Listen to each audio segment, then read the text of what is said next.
Hello. Today I'm going to be doing a bit of a tutorial on my particular playstyle for Stronghold Kingdoms. So, there's many different ways you can play. You can focus on military, which is what my vassal Lord Baldo is doing. If I can just find him.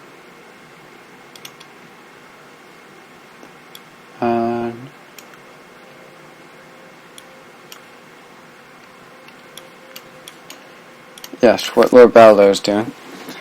And that involves researching a handful of things in the military.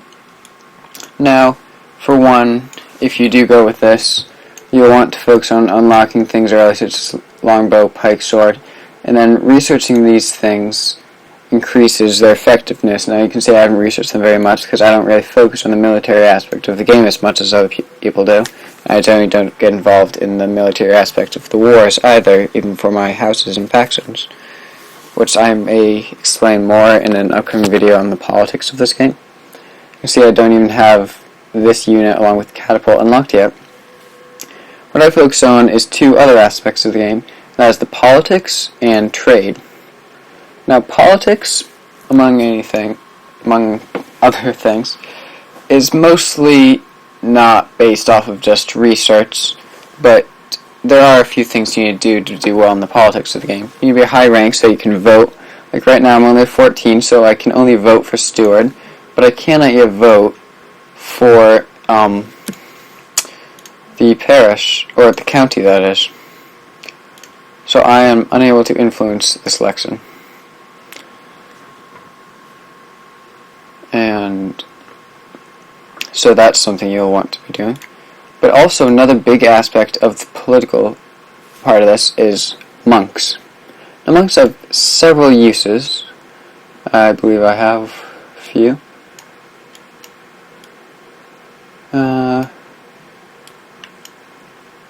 Hope to make this kind of useful. So, say I want to monk this place. They have all these uses, and they can heal disease, they can increase the popularity of the parish, decrease the popularity of the parish, and remove disease, I said that, excommunicate, and this is influence of voting. So you can see I can positively or negatively influence. Now this area won't do much difference, so I don't think I'm actually going to do that. But they do have many uses. Let me try to find a spot where it would be helpful.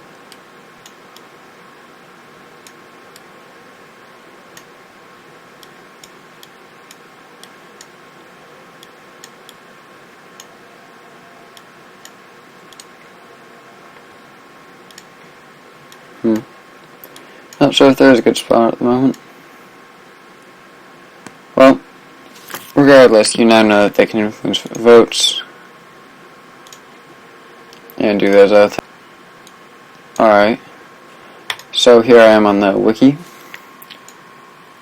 and I'm going to put a link to the description of this.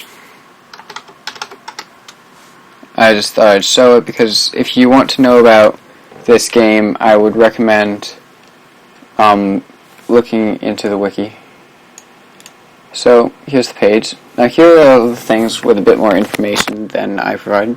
Influencing, curing disease, decreasing popularity, increasing popularity, preventing attack. Oh yes, interdiction, I forgot to mention this.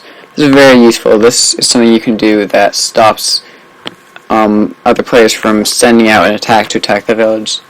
And then removing religious powers, so look at this. Last monks remove the ability to use church powers from a target village. Absolution reduces lengths of excommunication. So, that's that. Now, because this is a video on the politics of the game, or, no, it's about my playstyle actually, to go over a few other things.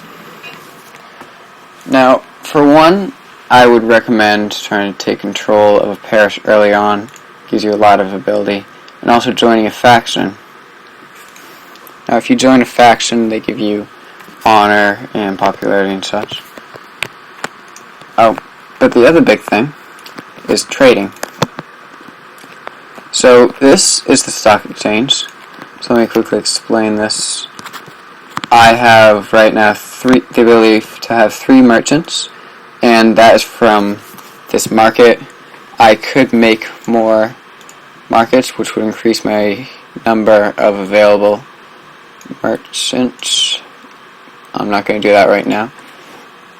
But the basics of this is that you can choose a place. It could be another village.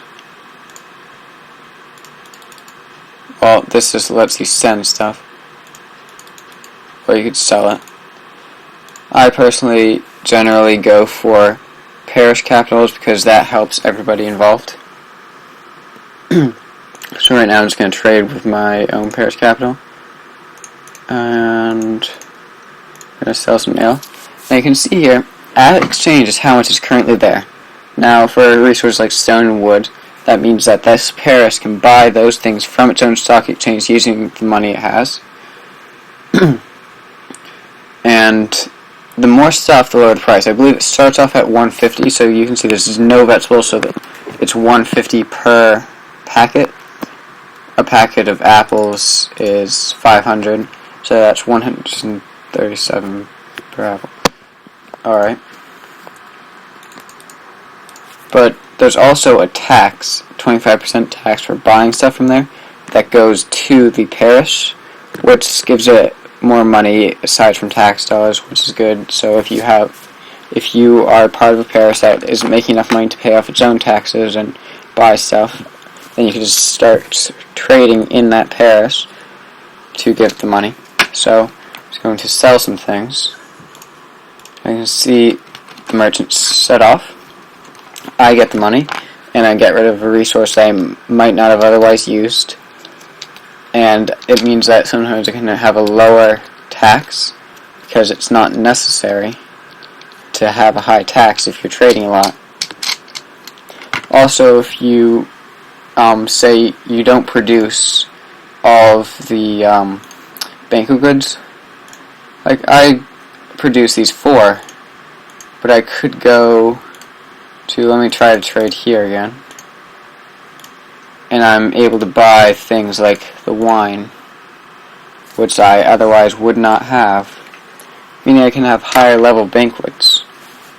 So that's another advantage. It also means that if you are just starting a village, you send them and you have a lot of money, because if you don't know, the money is shared across all villages, so no village is really richer. So if you have a lot of money, then that means that you can kickstart the growth of the village by buying stone, wood, and food to increase popularity and building and such. And stuff to sell, I recommend earlier on in the game to build an iron mine, because that's generally something good to sell early on. That and stone always seems to be needed in the places. And don't forget, if you go to a larger capital, more people will be trading there.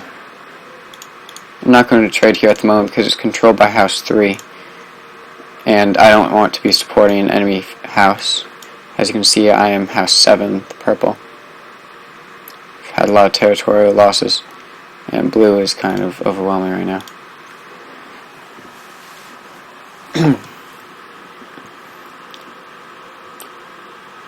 So in order to be good at my particular play style, you'll need to research theology, which allows you to build stuff like the various churches and religious things that give you faith points. You need faith points in order to use monks, so you need a high production of that in order to use a lot of monks. Then you continue to research along theology till you can start making monks and research things that give them more abilities and increase their speed and such. Restoration, or baptism actually, is very useful because it gives you restoration, which removing a disease from Paris is really helpful overall, because it decreases popularity, so you can remove it from your own and remove it from others. I really recommend that.